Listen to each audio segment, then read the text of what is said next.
Selamat datang di Moro Mariage Podcast, dan hari ini kita akan berbicara tentang memiliki lebih banyak batasan dalam pernikahan Anda, semakin bahagia Anda. Sekarang, jika Anda tidak mengenal kami, mengapa orang tetap bersama untuk anak-anak, dan itu tidak seperti yang Anda pikirkan? Mengapa pria tidak memimpin di rumah mereka? Saya Cas. Saya Katrin. Tidak begitu jelas cara untuk mendapatkan seks kembali. Jadi, berkencan dengan suami Anda pada awalnya, apakah Anda pernah menjawab pintu dengan rambut Anda yang gila? Kami adalah Moro Mariage. Mari kita balikan statistik perceraian dengan pernikahan baru. Selamat datang di podcast Pernikahan Moral, dan hari ini kita akan berbicara tentang memiliki lebih banyak batasan dalam pernikahan Anda, semakin bahagia Anda. Sekarang jika Anda tidak mengenal kami, Anda tidak tahu bahwa kami mengatakan menginspirasi, memimpin, meminta, atau mengundang, dan kemudian memotivasi dengan batasan. Dan biasanya apa yang dimaksud dengan mengajak pasangan Anda untuk bergabung dengan Anda dalam perjalanan. Namun, kami memiliki wahyu baru-baru ini. Nah, tunggu dulu, karena ada perbedaan. Ada dua jenis batasan yang berbeda. Ada batasan dalam pernikahan Anda. Jadi ketika kami melatih Anda, kami mengajari Anda tentang batasan di dalam, antara satu sama lain, tetapi ada juga batasan untuk pernikahan Anda. Jadi bayangkan gelembung kecil di sekitar kita di mana kita memiliki batasan dan jadi kita melawan Anda, bukan? Jadi batas-batas di sini adalah apa? Di mana nilai-nilai inti kita dan di mana kita bisa berkorban dan berkompromi di antara kita berdua? Batasan untuk pernikahan kami adalah, saya menyebutnya jangan kencing di pohon saya karena dengan begitu saya akan datang untuk Anda. Dan kami sampai pada kesadaran ini karena pernikahan kami, jelas. Jika Anda telah mengikuti kami, pernikahan kami telah berubah dari, katakanlah, kedalaman neraka, dan sekarang kami memiliki pernikahan yang sangat kuat. Dan saya tidak benar-benar memikirkan fakta bahwa ketika pernikahan Anda semakin kuat, Anda perlu mengevaluasi kembali batas-batas yang Anda miliki untuk pernikahan Anda. Jadi hal-hal yang mungkin telah Anda biarkan meluncur bertahun-tahun yang lalu ketika Anda tidak benar-benar menghargai suami Anda tidak menghargai istri Anda tidak menghargai pernikahan Anda mungkin membiarkan hal-hal meluncur karena Anda tidak peduli. Anda tidak peduli jika orang berbicara dengan suami Anda dengan cara tertentu, jika ada seperti lelucon kecil yang mungkin tidak membuat Anda merasa tidak nyaman, tetapi sekarang Anda memiliki pernikahan yang kuat. Anda telah mengerjakannya. Kami tidak akan kehilangannya. Kami tidak akan kehilangannya. Tidak ada yang datang di antara kita. Jika Anda berpikir kembali, ada sebuah episode, maaf mengganggu, ada sebuah episode beberapa waktu yang lalu. Itu seperti, mengapa kami tidak akan bergaul dengan? Pergi periksa itu. Itu kita menempatkan batas. Ya, contoh yang bagus, memori yang bagus. Terima kasih. Jadi apa yang mengilhami episode hari ini adalah saya mengalami sedikit insiden. Oh, ya, itu dia. Ini sudah pasti. Ini adalah ulang tahun ke-40 Katrin Yeah. Jadi itu beberapa minggu yang lalu. Itu pada bulan November. Jadi itu semua dalam sebulan terakhir dan kami memiliki banyak orang terbang dari luar provinsi. Salah satunya adalah salah satu dari saya. Dia adalah pelayan kehormatan kami sebenarnya. Saya sudah mengenalnya selama 15 tahun dan inilah yang terjadi. Saya merasa sedikit tidak nyaman dengan interaksinya dengan Kas. Sekarang saya tidak punya masalah dengan berpikir bahwa dia guna selingkuh dengan betapa setianya dia dan saya benar-benar tidak punya masalah dengannya dan jadi saya mendapatkan perasaan ini bahwa saya merasa sangat tidak nyaman. Dan saya membotolkannya, saya tidak seperti apa-apa, tidak ada yang salah di sini. Saya seharusnya tidak merasa tidak nyaman. Saya pada dasarnya membatalkan perasaan saya sendiri karena saya tidak ingin berbicara karena kedengarannya konyol. Nah, saat akhir pekan berlalu itu mulai membuat saya semakin tidak nyaman dan ini adalah akhir pekan bahwa ada alkohol. Dan seperti yang Anda tahu, alkohol dapat membuat Anda bertindak dengan cara yang biasanya tidak Anda lakukan jika Anda sadar, bukan? Jadi itu tidak berarti bahwa ada kebenaran di balik semua itu. Tetapi itu dapat mengurangi hambatan, itu dapat menyebabkan Anda bertindak lebih marah. Ada banyak hal yang dapat dilakukan mengubah emosi Anda sedikit karena Anda jelas merasa tidak aman. Ya, saya merasa tidak aman. Anda tahu bagaimana saya berbicara rasa tidak aman? Monster mencengkram Anda, dan kemana pikiran Anda pergi? Benar. Jadi saya akhirnya mendekatinya dengan cara yang sangat agresif dan saya melakukannya. Anda tahu apa? Kata-kata yang saya katakan benar. Saya mengikuti saran saya sendiri bahwa saya akan mengajar klien saya. Tetapi cara saya mengatakannya, saya datang dengan belati. Jadi itu hanya hal yang baik untuk diingat ketika Anda memikirkan nada dan bahasa tubuh Anda.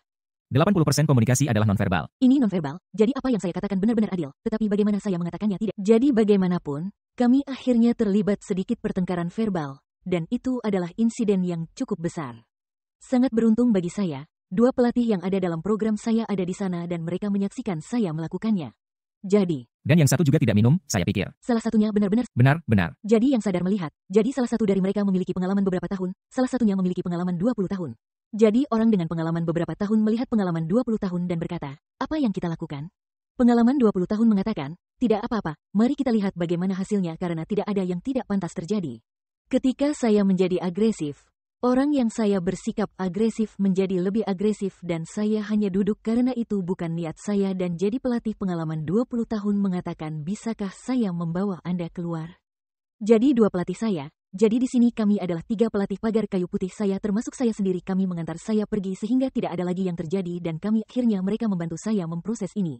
Bagaimana perasaan saya? Mengapa saya merasa seperti ini dan pada saat ini?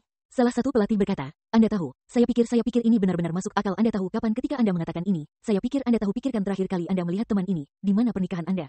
Itu lebih baik, tetapi apakah itu seperti sekarang? Dan saya berkata, tidak, setiap hari menjadi lebih baik, apalagi 2 tahun lalu. Jadi dia berkata, mungkinkah batas-batas Anda berubah? Anda tidak merasa nyaman dengan hal-hal yang tidak mengganggu Anda sebelumnya. Saya berkata, ya, dan kemudian keesokan harinya ketika semua orang, tidak ada alkohol dalam sistem siapapun, dan satu pelatih itu benar-benar sadar. Saya memiliki percakapan lain dengan pelatih pengalaman 20 tahun dan dia berkata, ini sebenarnya sangat umum. Dia berkata, itu sehat untuk mengevaluasi kembali batas-batas Anda. Dan dia berkata, kadang-kadang itu bisa mengejutkan karena seperti yang terjadi pada saya, itu adalah sesuatu yang saya membatalkan diri saya sendiri, mengatakan pada diri sendiri bahwa itu tidak nyata. Tidak ada yang perlu dikhawatirkan di sisinya. Tapi karena aku bisa mengungkapkan semuanya, ada orang lain yang menyaksikannya.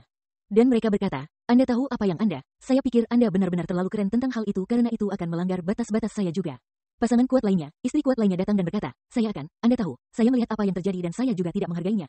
Dan bagaimanapun, jadi moral dari cerita ini adalah bahwa saya melakukannya dengan cara yang salah. Tetapi saya sebenarnya sangat bersyukur karena saya dapat mengevaluasi kembali percakapan seperti apa dan, perilaku baik-baik saja dengan suami saya. Dan karena pernikahan kami menjadi sangat baik di masa lalu, itu akan menjadi 3 tahun di bulan Januari di mana kami benar-benar berbelok. Jadi dalam 3 tahun terakhir, itu adalah periode waktu yang singkat dibandingkan dengan 6 tahun neraka yang kita jalani. Jadi sudah menjadi lebih baik, dan itu memaksa saya untuk mengevaluasi kembali apa yang baik-baik saja.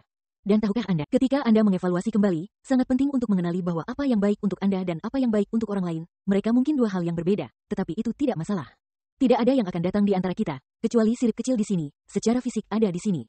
Tapi tidak ada yang akan datang di antara kita, dan aku akan melindungi apa yang aku miliki dengan hidupku, dan aku akan datang untukmu. Tetapi jika Anda tidak tahu, kita harus melakukan episode di atasnya. Saya tidak tahu apakah Anda punya ini, tetapi dalam program saya punya aturan untuk hidup yang tidak akan disetujui oleh siapapun. Jadi misalnya, kita tidak pergi melewati 10 tanpa satu sama lain. Kami hanya tidak. Pergilah ke tengah malam, lalu kita gonna-wanna mencoba pulang. Ada banyak aturan yang akan kita miliki yang orang tidak akan setuju.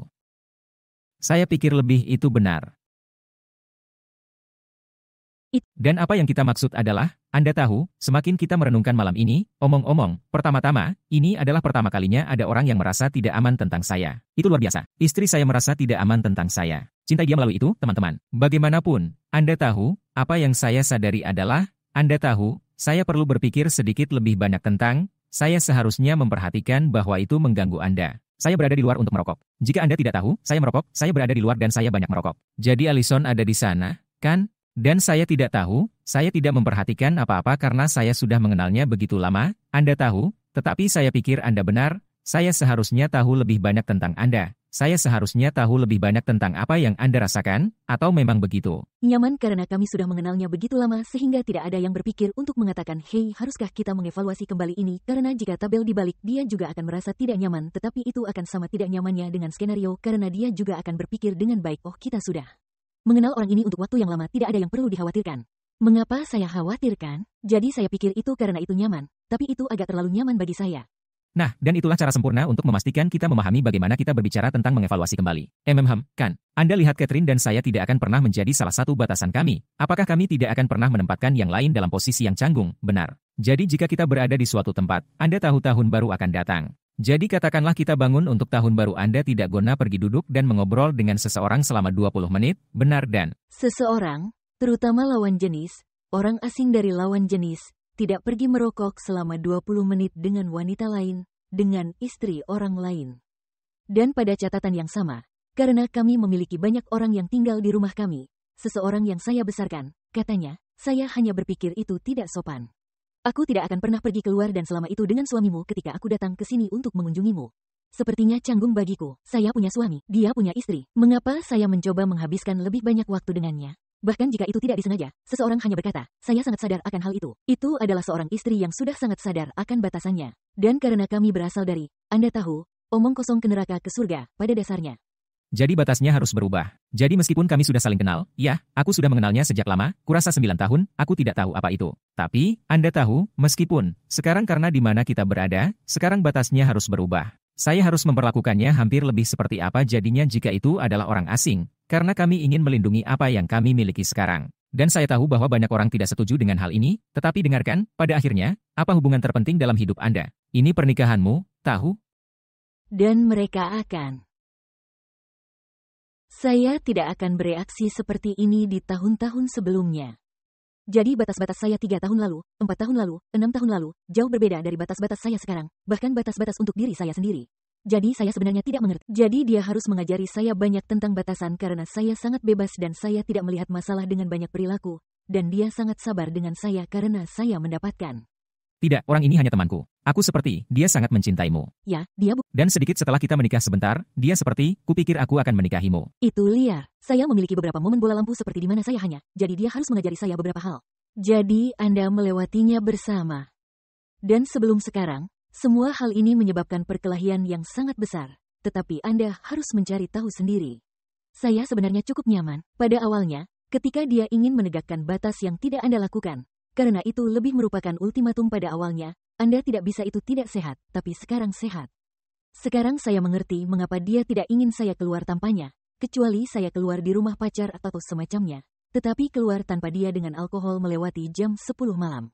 Yah, dia telah melihat betapa berbahayanya aku dengan alkohol. Jadi sebenarnya, aku maaf, sayang, aku tidak mendengarkanmu lebih awal. Kita mungkin bisa menyelamatkan diri kita dari banyak sakit hati. Tapi tahukah Anda apa yang... Jadi mereka tidak hanya harus berubah bersama, Anda harus mengevaluasi kembali bagaimana perasaan Anda terhadap batasan Anda untuk diri sendiri. Dan Anda dapat mengevaluasi kembali batas-batas satu sama lain juga. Tetapi seluruh topik ini adalah tentang bagaimana batas-batas, apa yang dikatakannya, lebih banyak batasan. Semakin banyak batasan, semakin bahagia Anda. Jika Anda dapat memiliki batasan yang mapan untuk diri sendiri dan nilai-nilai inti Anda, serta untuk pernikahan Anda, maka Anda tahu persis apa yang Anda lindungi dan mengapa. Tidak heran, tidak ada area abu-abu. Seperti inilah batas-batas kami dan inilah mengapa kami memilikinya dan ya, Anda guna merasa jauh lebih baik. Satu hal yang ingin saya katakan sebelum kita mengakhirinya juga adalah bahwa seperti seringkali Anda bahkan tidak memerlukan batas. Seperti kita baru tahu kita tidak ingin menempatkan satu sama lain dalam posisi yang canggung. Anda tahu, ini tidak seperti kita tidak membuat kesalahan atau tidak berpikir jernih. Seperti terkadang tidak, Anda hanya melakukan percakapan. Seseorang berbicara kepada Anda, berbicara kepada saya ketika kita. Ini tidak seperti kami. Kami mengklik saat ini, Anda tahu, sehingga Anda dapat meminta pertanggungjawaban satu sama lain. Tetapi secara keseluruhan, seperti, kami tidak akan pernah ingin menempatkan yang lain dalam posisi yang canggung. Anda tahu, dan saya tahu kami berpegang teguh pada satu topik semacam ini. Tapi, itu bisa untuk apa saja, bukan? Bisa jadi, jika kita berbicara tentang, Anda tahu, ketika kita baru saja berbicara tentang tujuan, dan kita ingin melakukan ini, dan ini. Seperti, intinya adalah kita ingin memastikan kita ada untuk satu sama lain dan kita saling mendukung. Jadi terkadang kita harus menetapkan batasan untuk memastikan kita mencapai tujuan kita. Seperti, itu hanya apa adanya. Jadi saya pikir semakin bahagia Anda, semakin banyak batasan yang Anda butuhkan. Tidak pernah terpikir oleh saya sampai semua ini terjadi. Dan saya cukup bersyukur karena saya ingin melindungi semua yang kita miliki. Lihat, terkadang perilaku psikotik saya. Perilaku psikotik Anda yang salah bisa mengajari kita sesuatu. Itulah satu-satunya waktu. Dan sebenarnya, Anda tahu. Itu adalah satu-satunya waktu apa? Bahwa Anda merasa tidak aman sejauh yang saya tahu. Maksud saya, Anda pernah mengajukan pertanyaan sebelumnya, tetapi... Saya pikir maksud Anda itulah satu-satunya saat aku seperti, wow, dia... Wah, tidak. Dia melupakan semua hal lain yang saya lakukan. Saya pikir karena itu akan mengirim saya ke tepi kembali pada hari itu. Bagaimana menurutmu aku akan selingkuh atau apapun yang aku anggap kamu katakan dan lakukan? Saya tidak akan mendengarkan apapun. Dan itu adalah pengalaman yang mudah untuk dilalui dan berada di sana untuk Anda. Saya tidak mendapatkan banyak kesempatan malam itu. Anda bersama gadis-gadis itu. Ya. Tapi keesokan harinya, itu mudah. Jadi ya, aku hanya bersyukur atas seberapa jauh kita telah datang. Saya juga. Jadi moral dari cerita ini adalah, perketat batas-batas Anda. Jika perlu, evaluasi kembali dan Anda akan lebih bahagia. Lindungi pernikahan Anda. Jangan kencing di pohon saya. Itu pohon saya. Sampai jumpa di lain waktu. Selamat tinggal.